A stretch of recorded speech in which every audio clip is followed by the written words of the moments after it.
La Gran Guerra Patria. Ya han pasado casi 70 años desde su inicio. Pronto nuestros hijos y nietos sabrán de la guerra solo gracias a libros y películas. Los soldados de aquella guerra que sobrevivieron hoy tienen más de 80 años. Con el paso de los años y días, cada vez más se van para siempre. Cada vez más se aleja de la guerra. Cada vez menos verdad sabemos. Los recuerdos de los últimos soldados y testigos sobrevivientes de esta guerra en la serie Mi Gran Guerra Patria.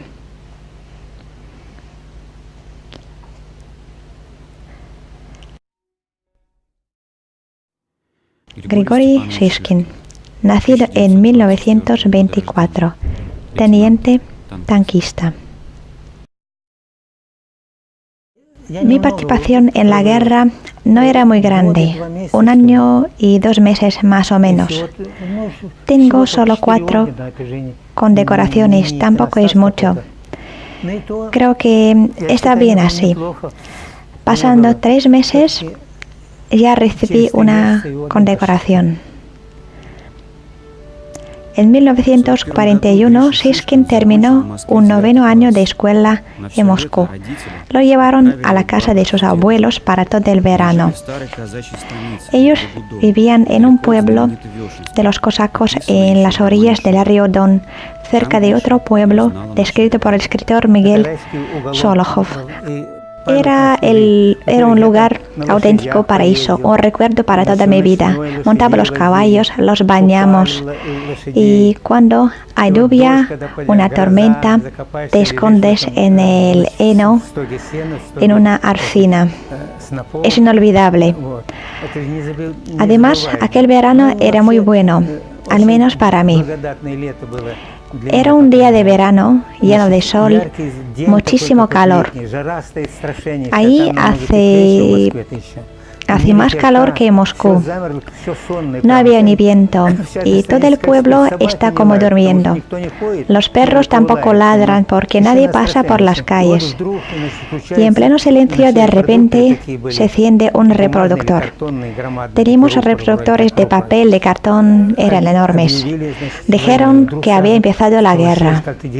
Enseguida el pueblo se convertía como un hormiguero, pues anunciaron el comienzo de la guerra. Los vecinos se los andaban diciendo unos a otros. Los perros ladraban, había un alboroto. Aquí para algunos de nosotros, los chicos, era una alegría. Éramos todavía pequeños de 15 o 16 años. Luego la angustia. Empezaron a llegar los avisos de la muerte de los que estaban en el frente. El peor oficio era el de cartero. Iba por la calle y la gente no le miraba o miraba con miedo. ¿A qué puerta llamará? Ha traído una carta del frente o un aviso de muerte. Había muchos avisos de muerte. Es una cosa que te pone muy inquieto. Murieron 3 hijos de mi abuela. Piotr, Fyodor, Arkhip. Por la parte de mi padre murió su hermano. Mi padre murió en 1942. Había muchas víctimas en mi país. Grigori tuvo que terminar los estudios en su pueblo. Ya no era posible regresar a Moscú.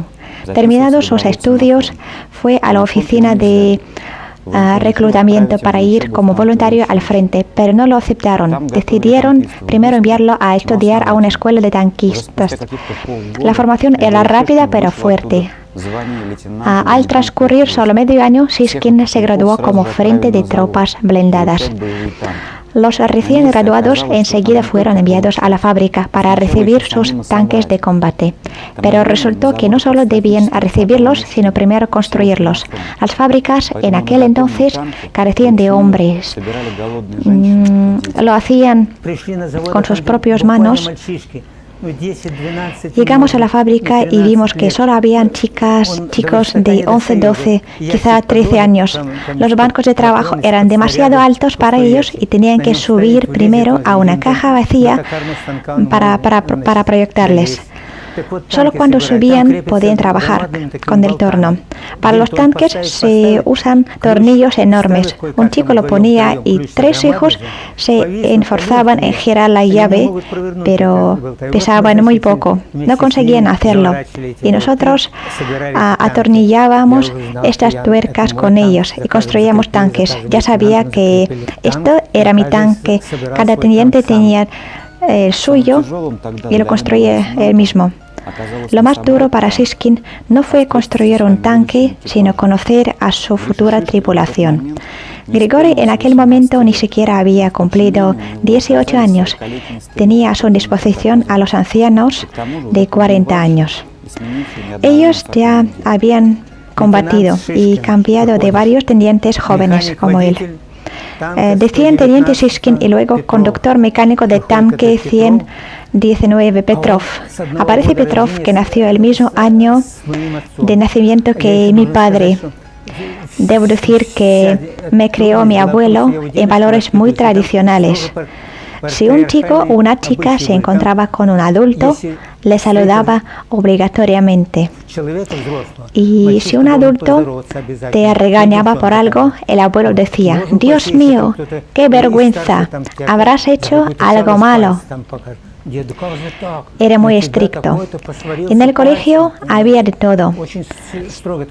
Te distraías de algo. El abuelo a veces miraba mis notas, aunque era poco alfabetizado. Miraba y exclamaba: «¿Cómo? La maestra te lo dijo y no obedeciste». Y cuando lo encontraba con ello, recién graduada, muy jovencita, 18 o 19 años, pero siempre la saludaba. Y ahí, en la guerra, estaba aquel conductor mecánico de la edad de mi padre. Me pregunté cómo le iba a dar órdenes. Él tenía experiencia.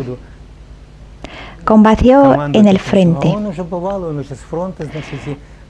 Esta transición de un niño a un adulto se me dio muy difícil.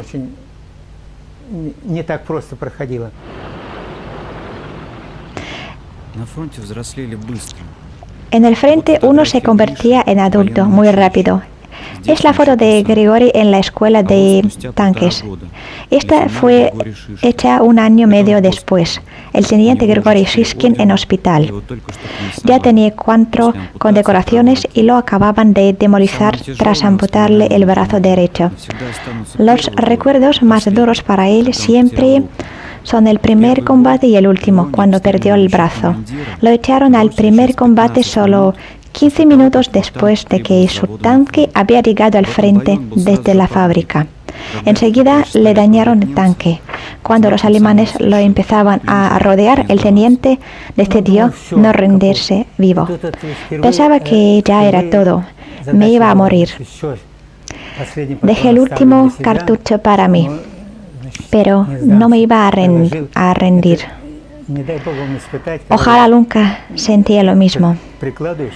Acerca la pistola a la sien y ves toda mi vida como el caleidoscopio, muy rápido. Te acuerdas de todo en detalles, cómo pegaste a tu hermana y otras cosas, todo en un instante. Luego vi a los alemanes que nos rodeaban y pensé que era el final. Me despedí de todo en mis pensamientos. Desde lejos ya brillaba el amanecer, se veía muy bien. Pero ellos corrían y disparaban hacia atrás, porque ahí iban nuestros tanques. Contarlo es muy largo, en realidad eran minutos, segundos incluso. Iban nuestros tanques y ellos vieron que no podían defenderse, pues se echaron a correr. Detrás de ellos aparecieron los soviéticos, en el uniforme con estrellas rojas. Se notaban que yo no tenía experiencia y bueno, sale de los arbustos nuestro soldado con un fusil y dispara sin parar. Y aquí aparezco yo gritando: «¡Vamos por Stalin! ¡Adelante!». Si no lo hubieran terminado los cartuchos, me habría matado ahí mismo. No sería su culpa. Habría sido un accidente. Todo estaba nervioso. Nuestra vida estaba en cuestión.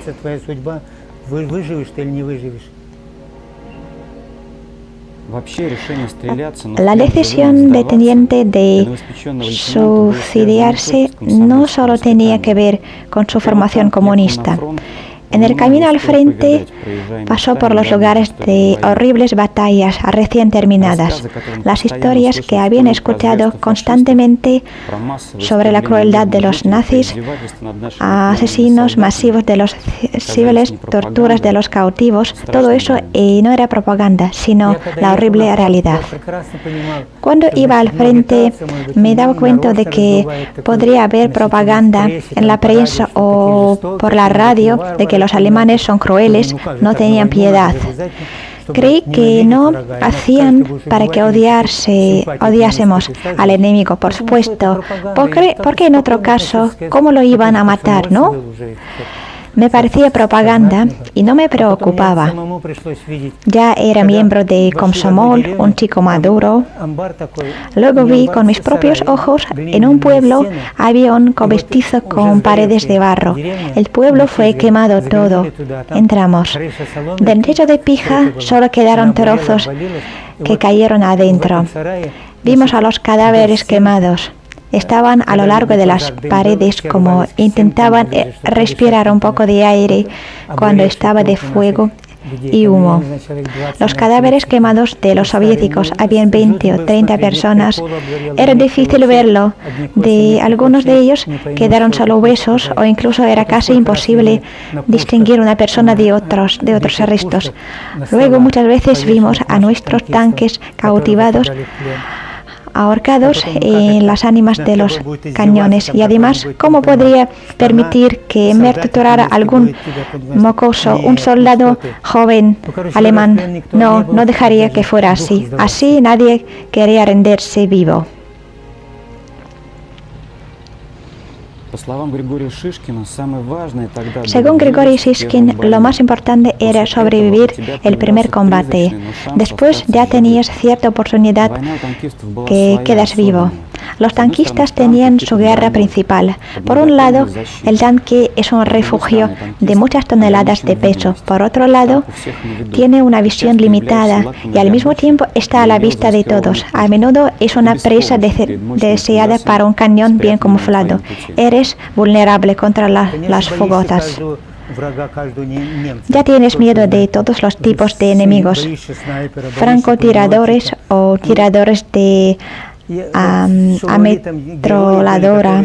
Decían que habían héroes que no sentían miedo y estaban llenos de entusiasmo. Tonterías. Otra cosa es que entendías que debías hacerlo y no tenías otra opción. Ya vas. Ves una fila de tanques, por ejemplo. Los alemanes son buenos guerreros, sin duda. Colocaban minas, ponían fugatas de forma que no se viesen como si tal. Si un tanque las cruza, queda destrozado. La bomba podría ser tan fuerte que un tanque que pesaba toneladas saltaba para 50-70 metros de distancia. Y la tripulación, pues, está claro. Pero otros tanques deben proceder para capturar más territorio. Así era el orden. Los primeros 15 minutos, primero va un tanque, por ejemplo, con teniente Ivanov. Los siguientes 15 minutos el tanque de Simonov, otros 15 minutos primero va el tanque de Shishkin. Después ves cómo está el primer tanque y el segundo también es destruido. Entonces llega tu turno. Vas primero. Claro que tienes miedo, estás temblando. Debo decir que lo indispensable que es el autocontrol. Lo aprende bastante rápido. No puedes mostrar a la tripulación su miedo, ni su temblor o la confusión. ¿Qué es lo que sabía hacer en aquel entonces? Era teniente, a menudo era pura intuición, pero tenías que pretender que era toda una estrategia, como Kutuzov lo hacía, y eso calmaba a mi equipo. El destino de un tanquista no era lo de los mejores. Pocos lograron sobrevivir durante más de un año. Murieron o se convertían en minusválidos, o sea, fueron quemados en el tanque o perdían brazo, pierna o ambos. Pronto Shishkin llegó a ser un veterano en su regimiento, aunque ni había cumplido 19 años. Tuve que cambiar 3 tanques y en cada uno tuvimos muertos o heridos.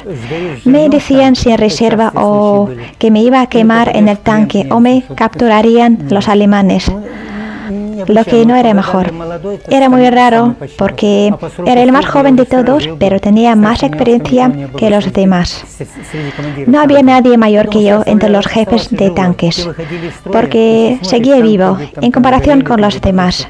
Ves que aquí o ahí estalla un tanque junto a la tripulación. Mi tripulación también sufría pérdidas, solo yo me quedaba como si fuera un santo. Eso me espantaba.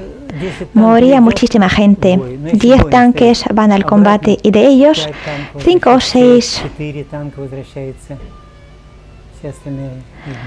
los demás estallan. Más que de todo tenían miedo de una herida como la que tuve yo y no de la muerte. Es que cada día sepulcrábamos a alguien. Si un día no, entonces al día siguiente habríamos 2 veces más muertos. Todos sabían muy bien qué es lo que era la guerra. Era igual que en la infantería, las tropas blindadas por todas partes. No es que temeríamos la muerte, pero habría una sensación como la de que tienen animales. De esta no te podrías escapar, sobre todo cuando te dan la hora fija de ataque a las 12 en punto. Sacas el reloj, estás a la espera, te quedan 5 minutos. 4. Madre mía, lo peor es cuando queda el último minuto. A veces te tiemblan los labios. Para que la tripulación no lo note, cubre la boca como si te picara algo. Dicen, chicos, a prepararse. ¿Listos, Petrov, Ivanov? Y cubre la boca con la mano. No lo puedes impedir. A las 12 en punto se te pasa este temblor estúpido como si nunca lo hubieras tenido. Sin este temblor vergonzoso ya empiezas a pensar con claridad y sabes qué hacer, a dónde ir. Igual es algo subconsciente, pero sabes que aquí no puedes ir, ahí hay que tener cuidado, ahí es mejor y habrás pasado por aquí a juzgar por el número de las carteras en el suelo, ya tienes experiencia y lo puedes ver. Oye, teniente. Vamos, Grigori. Es un fragmento de la película La guerra es la guerra, basada en la novela homónima del tanquista veterano Grigori Kurochkin. Transmite muy bien la sensación del combate que era el primero para el protagonista. Lo ha hecho volar. Está ardiendo. Vamos, no podemos estar parados o también vamos a explotar. ¿Estás sordo? Vamos ya. Grigori, Grisha. Teniente, tranquilo, tranquilo. Grigori, pone en marcha. Sígueme.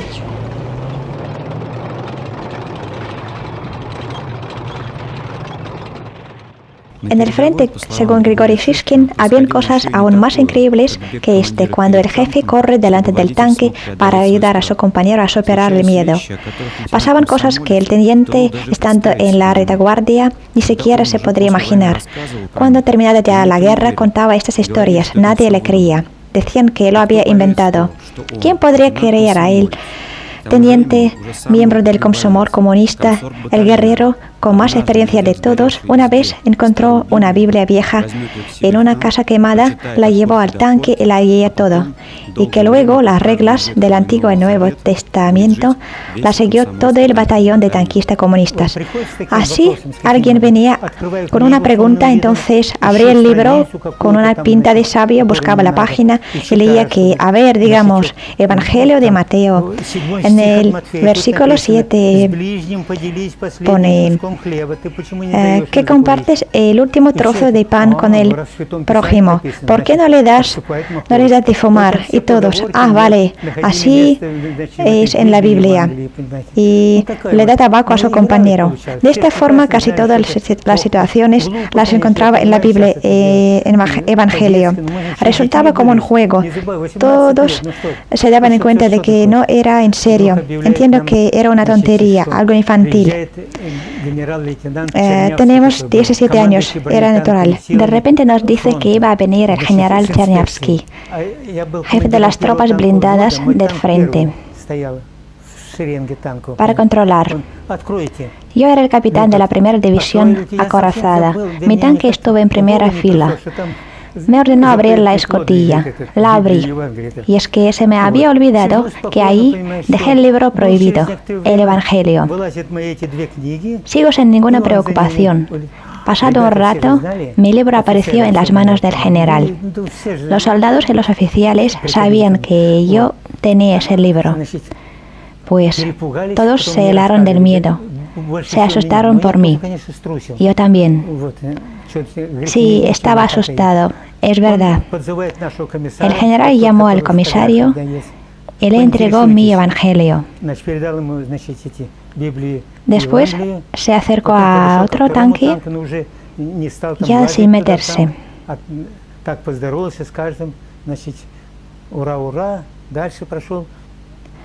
Saludó a cada uno, le contestaron, siguió adelante.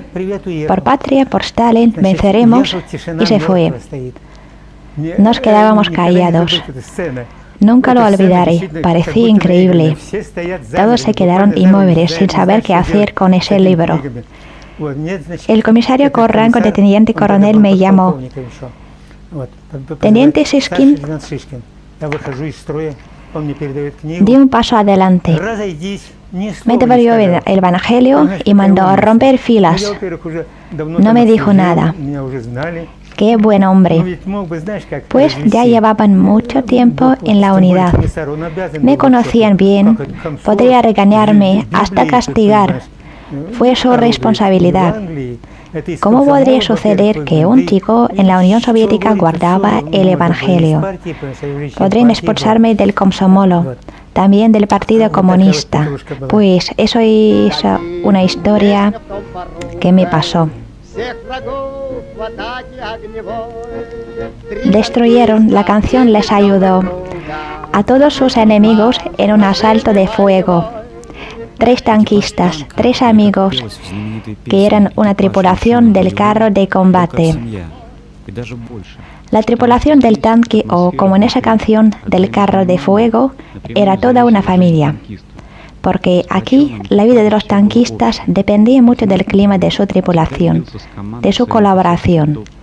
En un equipo unido todo era común. Por ejemplo, el teniente siempre compartía su ración suplemental, nunca la comía solo. Las cartas de la retaguardia, enviadas por sus novias o mujeres, las leían en voz alta. No había secretos.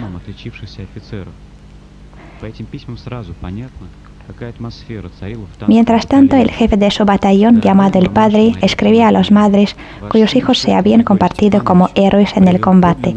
Esas cartas muestran el clima que dominaba el batallón de tanques. Querida Doña María, su hijo Grigory Shishkin mostró prueba de heroísmo en el combate. El gobierno le condecoró con la Orden de la Estrella Roja.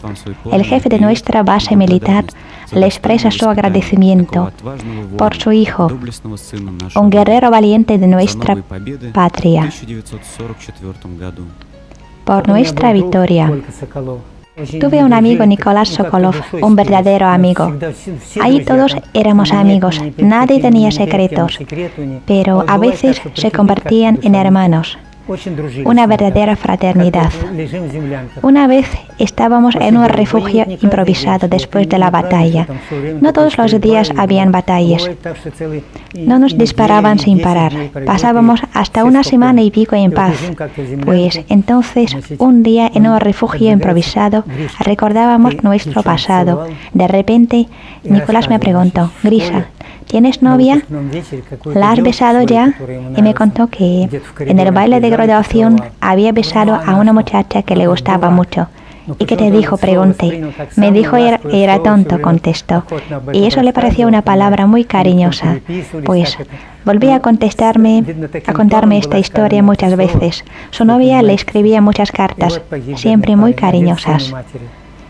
Y pronto lo mataron. Era hijo único. Pisó una mina terrestre. Cuando explota una mina de ese tipo, no se queda nada para enterrar. Pero, como es la psicología humana, se acostumbra a todo muy pronto. Ayer comimos juntos con Nicolás. Compartimos todo, hasta el único trozo de pan. Y ya lo hemos enterrado. Y al día siguiente preguntas por él. Y ya no está. Y se te olvida muy pronto hasta su nombre. Y es muy extraño que el hombre se acostumbre a todo, hasta la muerte tan pronta. La prueba más dura para el teniente Siskin no era la espera angustiosa de la muerte de sus amigos, ni la de minas inoportunas, sino la desconfianza con la que se enfrentó una vez. A 2 tripulaciones las mandaron con una misión ordinaria de sacar un tanque atascado. Allí cayeron en una emboscada de los alemanes. Todos cayeron muertos. El teniente Siskin escapó por casualidad. Con gran esfuerzo, en invierno, cruzó nadando el río y logró regresar a su batallón. Al conocer todos los detalles, los nuestros no le creyeron. Entonces llegué al servicio de contrainteligencia. Me dijeron: teniente Siskin, tengo que hacer acta de interrogatorio. Madre mía. Pero esas cosas son las reglas. Empezó a interrogarme. Que si recuerdo bien qué ocurrió. Que cómo apareció ese y desapareció otro. Le conté todo. Notó en detalles la dispersión de los tanques, de los soldados muertos. Y al final me preguntó: ¿y cómo es posible que de 12 soldados escapó solo uno? Solo usted. ¿Me entienden? Y es que no era una batalla, era una misión habitual. ¿Cómo podría pasar aquello? ¿Y cómo se lo podría probar? Le conté la verdad y ya. No tenía piedras. Y luego durante unos 7 o 10 días sentí una desconfianza constante de los míos. Nos entregaron nuevos tanques y se distribuyeron entre los oficiales que ya tenían experiencia de combate y a mí no me daban nada. Entendí bien que no me tenían confianza. Uno de los 12 se salvó. Eso despertaba muchas preguntas. En general, no les desearía a ninguno experimentar ese sentimiento de cuando te ven sospechoso. Pero dentro de poco, nuestras tropas atacaron aquel terreno. El panorama resultó tan y como yo lo había descrito. La dispersión de los tanques, de los soldados muertos, no les dio tiempo para esconderlos. Solamente les habían cortado sus medallas y órdenes. Es que en el frente cada uno lleva todo lo que tiene consigo. Sus medallas, sus órdenes, todas sus condecoraciones. Pues los enemigos le cortaban toda la condecoración a nuestros tanquistas muertos. Entonces enseguida me dieron mi nuevo tanque y muchas otras cosas, pues tuve que pasar grandes apuros. Había visto mucho en mi vida. Luego pasó su última batalla inolvidable. Por mucha suerte que tuviera el teniente Siskin en aquella guerra, en aquellas condiciones, con aquellas enormes víctimas, quedarse sano y salvo para el tanquista era casi imposible. Un día les ordenaron tomar un puente que usaban las tropas alemanes para su retirada y controlarlos hasta la llegada de nuestro ejército. Cumplieron la misión. Nuestros tanques irrumpieron el puente y atropellaron a muchos soldados. La misión era ocupar aquel puente, bloquearlo y esperar la llegada de nuestro ejército. Estábamos a unos 15 kilómetros de la línea de fuego. Entonces pasamos por los bosques atropellando árboles con orugas. Así llegamos a una carretera que estaba llena de carros, camiones alemanes. Los alemanes nos ven, pero no nos hacen caso. Seguían su camino. Solo cuando el tanque estaba por golpearlos, se ponían a escapar. Bien estaban afectados, bien no esperaban que llegáramos tan pronto. Por fin abrieron el fuego y nos vimos explosiones a nuestro lado. Los alemanes eran muy listos, entendimos que la cosa estaba mal. Entonces empezamos a movernos a diferentes lados para desarreglar la alza. Pues el primer tanque se inflamó, luego el segundo. Llegó la hora de mi tanque.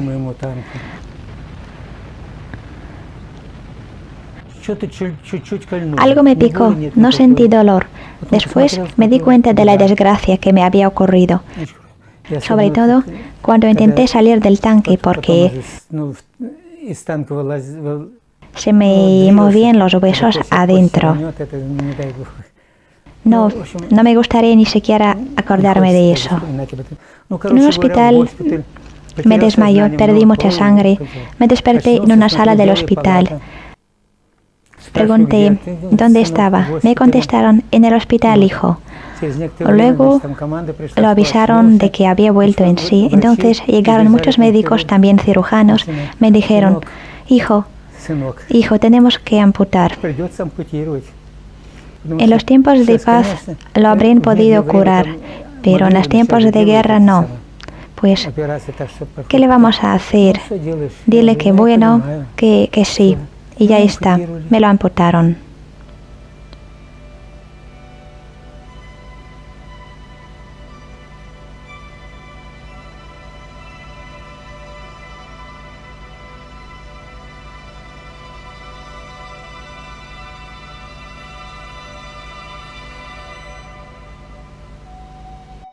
Grigori Shishkin pasó por lo que tenían tanto miedo sus compañeros tanquistas. Perdió un brazo. En el hospital, al volver en sí después de la amputación, este joven teniente la segunda vez en su vida pensó en suicidio. No deseaba ser minusválido. Entendí que ya desde 18 años me quedé un minusválido. Recordaba bien lo que pensaba cuando era de niño. Cuando veía a uno que andaba con muletas, me apartaba, que le tenía miedo, y de repente te metiste en su piel a la edad de 18 años, pues decidido. Luego volví a recordar a mi hermana, que tenía solo 2 años. Entonces ya no tenía padre y tampoco tendrá hermano. Una muchacha que no se va a poder recordar a su padre ni a su hermano, pues decidí esperar un poco, que siempre tendré oportunidad para acabar con mi vida. La esperanza y el anhelo de vivir le devolvieron sus enfermeras, o sea, unas chicas de la secundaria, que trabajaban como voluntarias en el hospital. Estaban tan preocupadas por él, lo cuidaban como si fuera su hermano, y al poco tiempo se recuperó. Después de haber sido herido, me hicieron varias transfusiones. Cuando volví en sí, apareció un hastío. Me pasó por primera vez. Hace poco, durante una enfermedad, me volvió a pasar. No podía ni pensar en comer. Como si fuera un veneno. No lo quisiera y ya. Entonces, esas chicas pobrecitas no dejaban de convencerme, con cariño, como a un niño. Teníamos la misma edad, con diferencia de 1 o 2 años. ¿Entienden? Me daban la comida a cucharadas. Sus ojos le llenaban de lágrimas. Se preocupaban que no me nutrían mal, pues me daba lástima ver sus esfuerzos y que no podría ilusionarlas. Me caches. Le echaré a perder una cinta con mis recuerdos. Luego, una muchacha trajo un ajo. Estábamos en verano, hacía buen tiempo. Un ajo fresco. Trajo un cabecita. Siempre nos daban algunas verduras, un poquito de perejil, hinojo para comoditar la comida del hospital. Pues me dio el ajo, lo probé y después, desde aquel momento, me volvió el apetito. Empecé a comer y se alegraron mucho, como si tuviera un alivio. Desde entonces empecé a recuperarme. Еще лежа в госпитале, лейтенант Шишкин пошел на курсы бухгалтеров. En el hospital, Teniente Shishkin se inscribió al curso de contabilidad, no tanto para el diploma, cuanto para entrenar la mano izquierda inoperable. Entendía que tenía que volver a la vida de paz, no un inválido que daba pena a todos, sino un hombre independiente, capaz y eficiente. Y así lo hizo. Volvió a casa a principios de 1945. Ya estábamos a poco tiempo de la victoria. Llegué a Moscú, la puerta de mi carta estaba abierta. Me habían llevado todo. Se quedó solo un escritorio en mi cuarto alargado de unos 11 metros cuadrados. También una cama, un sofá y un par de sillas. Llevaron casi vajilla y la ropa. Lo llevaron todo. No es que lo habían robado, es que los años de guerra eran duros. No les hago reproches. La gente sobrevivía. Aquel estafador me lo habría llevado por necesidad. Había hambre. Entonces llegó un día, yo me estaba durmiendo para no tener hambre. Las cartillas de racionamiento caducaban el mismo día de su entrega, es decir, eran válidos durante solo un día, pues en mi casa ya no tenía comida. Tenía ganas de devorar y por eso uno se acostaba temprano para que al día siguiente recibir nuevas cartillas. Ibas deprisa a la tienda, te daban medio kilo de pan, no sé por qué vendían muchos cangrejos. La gente ya estaba harta de los cangrejos. Ya teníamos algo para comer, pues aquel día me despertaron con un beso. En un piso vecino vivía un comandante con sus 2 hijas. Eran muy educadas. No le permitía ninguna desenvoltura en el trato. Y entonces una de ellas llegó y me despertó con un beso. María, su foto la guardo. Era médico en el hospital principal. Y me dio un beso. Grishka, vencemos. Grisha, vencemos. Me desperté, me vestí deprisa y salí a la calle. ¿Qué pasaba en la calle? Las calles estaban muy concurridas. Nadie se quedaba en casa. Vi que a un chico uniformado como yo lo atraparon y se le pusieron a brincar. Me asusté de que me brincaran también y me escaparé enseguida. Y me quedé en casa hasta el anochecer. Salí solo por la noche para celebrarlo, cuando la gente ya celebraba la victoria en Moscú. Tenía miedo de salir durante el día.